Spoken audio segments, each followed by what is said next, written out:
ఓం వారాహిదేవ్యే నమః. ఓం శ్రీం మాత్రే నమః. ఈరోజు మనం అత్యంత పవిత్రమైనటువంటి వారాహిదేవి మాత నవరాత్రుల కోసం తెలుసుకుందామండి. ఈ నవరాత్రులు అనేవి సాధారణంగా దుర్గా నవరాత్రులా కాకుండా శక్తి నవరాత్రులు, అలాగే వీటిని గుప్త నవరాత్రులని కూడా అంటారండి.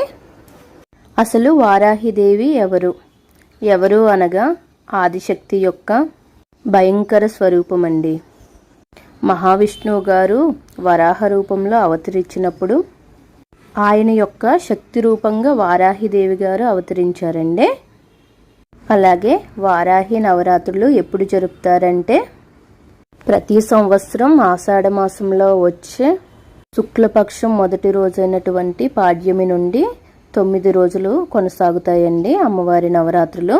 ఈ నవరాత్రుల్ని ఎలా చేయాలి, ఏ విధంగా నిత్య పూజ జరుపుకోవాలో తెలుసుకుందామండి. ఇప్పుడు మొదట స్నానం చేసి శుద్ధిగా కూర్చోవాలండి. అలాగే రెండవది వారాహి అమ్మవారి చిత్రపటం లేదా ఫోటో ముందు కూర్చోవాలి. కూర్చున్నాక ఒక నెయ్యి దీపాన్ని వెలిగించాలండి. తర్వాత అమ్మవారి ధ్యాన శ్లోకం పఠించాలండి. ఆ మంత్రం ఏమనగా చెప్తాను, రాసి పెట్టుకోండి.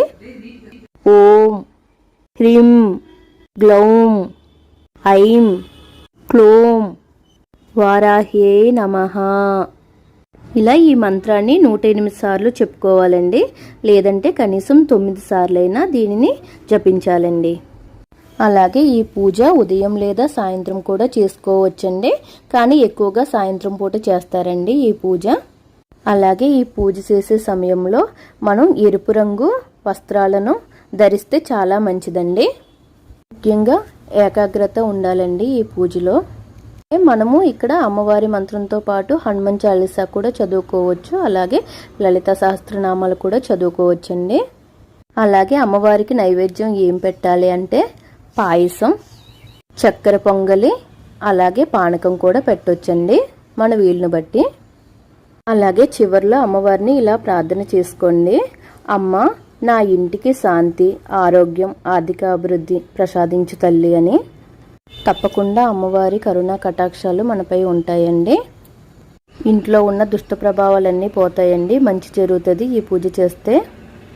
తప్పకుండా మీరు కూడా చేయండి. నా వీడియో నచ్చినట్టయితే లైక్ చేయండి, షేర్ చేయండి, సబ్స్క్రైబ్ చేసుకోండి. థ్యాంక్ యూ ఫర్ వాచింగ్ అండి.